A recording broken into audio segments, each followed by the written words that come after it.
नमस्कार. मी दिलीप अलोणी बोलतोय, अलोणी काका. आज आपण शिंदे साहेबांच्या जवळच्या 3 ब्राह्मणांबद्दल बोलू. यातला पहिला ब्राह्मण आहे आनंद परांजपे. हा प्रकाश परांजपेंचा मुलगा. प्रकाश परांजपेंना आनंद दिघे साहेबांनी मला वाटतं 6-10 खासदारकी पदावर निवडून आणलं. आनंद दिघे साहेबांचा प्रकाश परांजपेंवर अतिशय विश्वास होता आणि प्रकाश परांजपे हे ब्राह्मण असल्यामुळे आणि ते डोंबिवली कल्याणमधनं उभं राहायचे, जिथे ब्राह्मण बहुल एरिया आहे, त्यामुळे तिथे ते जिंकायचे. प्रकाश परांजपे हे अतिशय चांगले वक्ते सुद्धा होते. त्यांच्या मृत्यूनंतर त्यांचा मुलगा आनंद परांजपे याला शिवसेनेने तिकीट द्यायचं ठरवलं. ही मला वाटतं 2009ची गोष्ट आहे. तेव्हा आनंद दिघे साहेब नव्हते.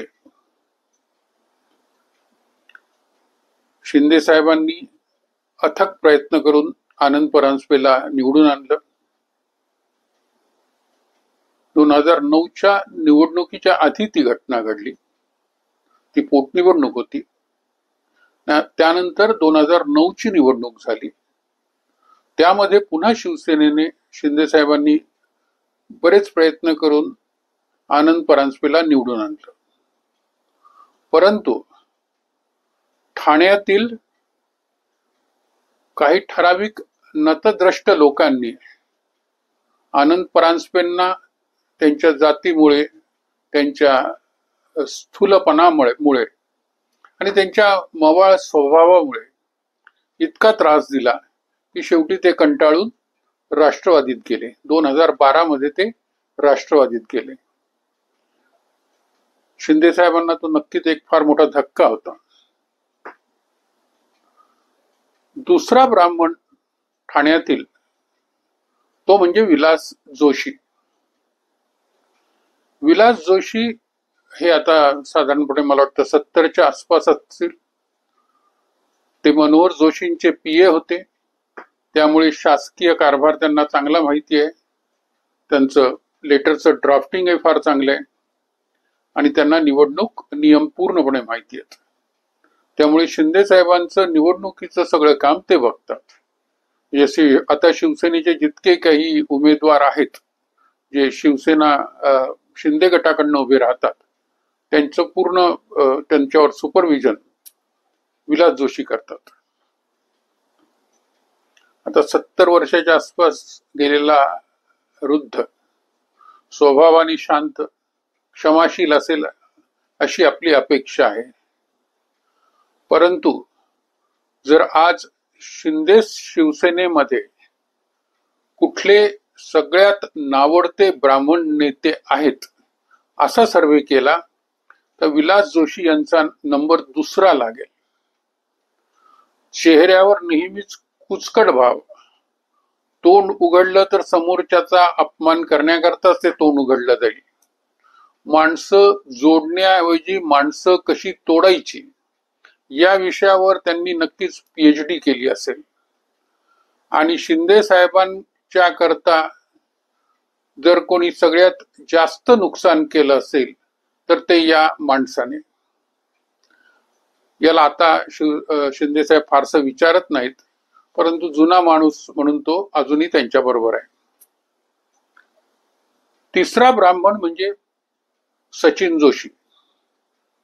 सगळ्यात ज्याचा लोक तिरस्कार करतात, ज्याच्या नावाने शिवसैनिकांना बिलकुल आवडत नाही आणि जो अतिशय खडूस आणि कुचकट आणि अत्यंत विषारी स्वभावाचा माणूस मानला जातो, तो म्हणजे सचिन जोशी. सचिन जोशी आता मला वाटतं 55च्या आसपास असेल वयाने. हा 2004 मध्ये शिंदे साहेबांच्या सान्निध्यात आला. 2004 मध्ये शिंदे साहेब इलेक्शनला उभे राहिले विधानसभेच्या. तोपर्यंत ते नगरसेवक होते. तेव्हा मनोज शिंदे काँग्रेसकडनं आणि शिंदे साहेब शिवसेनेकडनं, त्याकडे अर्थातच शिवसेना अनडिवायडेड होती, असा तो सामना झाला. आणि शिंदे साहेब त्याच्यात जिंकले. त्या दरम्यान सचिन जोशी त्यांना चिटकला. सचिन जोशी पूर्वी जे बँकांमध्ये जे डिस्प्ले असतात, ज्याच्यामध्ये ते token number so and so वगैरे वगैरे येत राहतात, फिरते डिस्प्ले असतात, ते विकायचा. साधा सेल्समन, दारोदार फिरणारा. मात्र शिंदे साहेबांना चिटकल्यावर त्याचं भाग्य बदललं. आधी तो नुसता त्यांच्या पब्लिसिटीमध्ये थोडंफार करायचा, हळूहळू तो त्यांच्या जवळ आला आणि आता शिंदे साहेब MLA झाले होते. आनंद दिघे साहेबांनंतर ठाण्याचा बादशाह म्हणून शिंदे साहेबांचंच नाव होतं. सर्व ठाण्याची सत्ता त्यांच्या हातामध्ये एकवटलेली होती. त्यामुळे कुठल्याही बिल्डरला जेव्हा म्युन्सिपाल्टीचे परमिशन्स लागायच्या किंवा कुठल्याही उद्योजकाला, व्यापाऱ्याला कसलीही म्युन्सिपाल्टीकडनं गरज पडायची तर त्यांना शिंदे साहेबांकडे यावं लागायचं. आणि मग हे डिपार्टमेंट हळूहळू सचिन जोशीने काबीज केलं. त्याच्याजवळ ती बुद्धिमत्ता होती की कसं लोकांकडनं पैसे काढायचे. त्याकाळी तुम्हाला आठवत असेल की जकात होती आणि जकात चोरी हे फार कॉमन होतं आणि जकात चोरीतून राजकारण्यांना जे तिथल्या म्युन्सिपाल्टीवर असायचे त्यांना ठराविक हप्ता जायचा.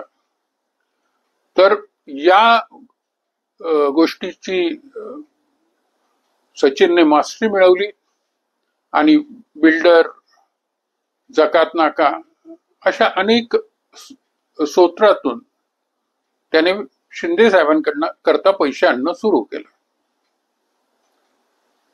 त्याचं त्या विषयावरचं प्रावीण्य बघून शिंदे साहेबांनी त्याला आणखीन पॉवर्स द्यायला सुरुवात केली. 2009 मध्ये पुन्हा निवडणूक झाली. पुन्हा शिंदे साहेब निवडून आले, परंतु शिवसेना भाजप निवडून आले नव्हते.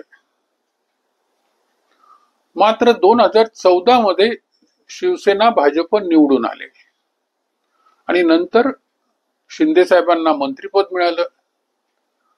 उद्धवजींना जेव्हाही खोके आणि पेटे यांची गरज असायची तेव्हा ते शिंदे साहेबांकडे बघायचे आणि शिंदे साहेब एखाद्या जादूने ते खोके आणि पेटे आणायचे. परंतु त्या खोके आणि पेट्यांच्या मागचा खरा जादूगार मात्र सचिन जोशी होता. आता सचिन जोशीची ताकद वाढत गेली. ठाण्यातलेच नव्हे तर महाराष्ट्रातले मोठमोठे बिल्डर सचिन जोशीच्या संपर्कात असायचे. सचिन जोशी हा माणूस असा की जो पडद्याआड काम करणारा, फारसा पुढे पुढे येणारा नाही. तो जेव्हाही शिंदे साहेबांना भेटायचा तेव्हा ते प्रायव्हेट मध्ये भेटायचा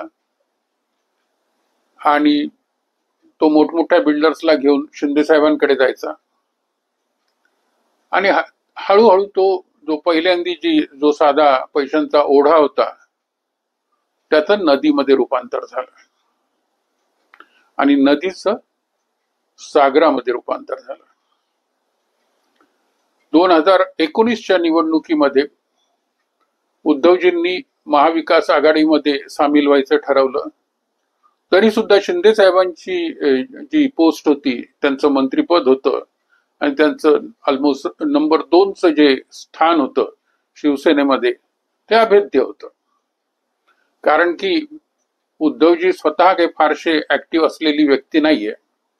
त्यांना मातोश्री जास्त आवडते, त्यांना आराम जास्त आवडतो आणि त्यांच्याजवळ सुद्धा नार्वेकर जरी असला तरी सचिन इतके पॉवरफुल गोष्ट कोणी नव्हती आणि त्यामुळे सचिन शिवसेनेचं बळ मागे असल्यामुळे आणखीन पैसे आणू शकत होता. आता जे शंभरांमध्ये पैसे यायचे, जे 100 कोटी 200 कोटी, ते हळूहळू 1000 कोटींकडे जायला लागले.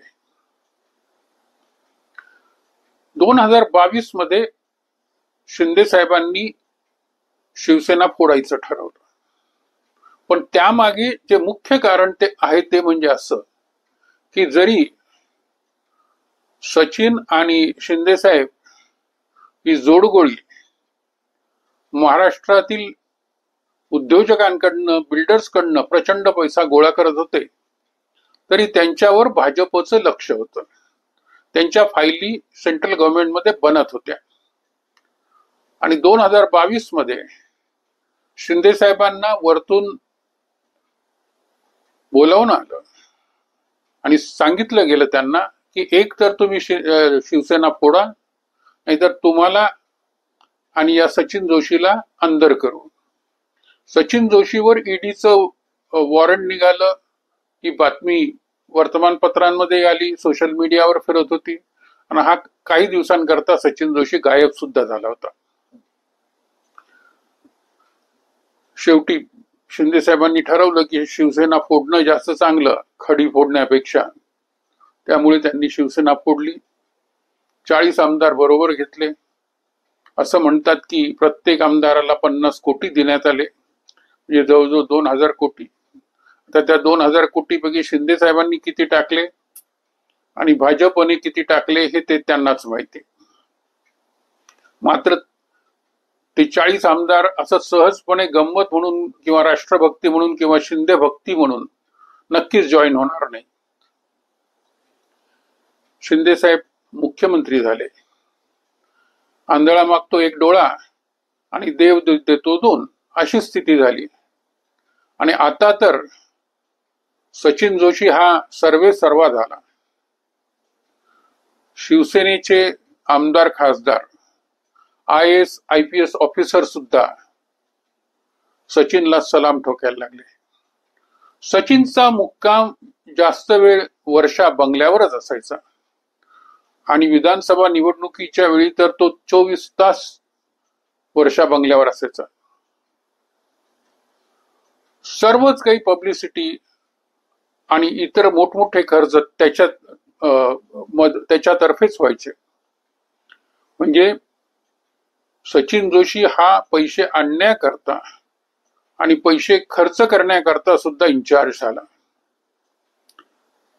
शिंदे साहेबांनंतर सगळ्यात महत्वाचा माणूस कोण असेल तर हा सचिन जोशी.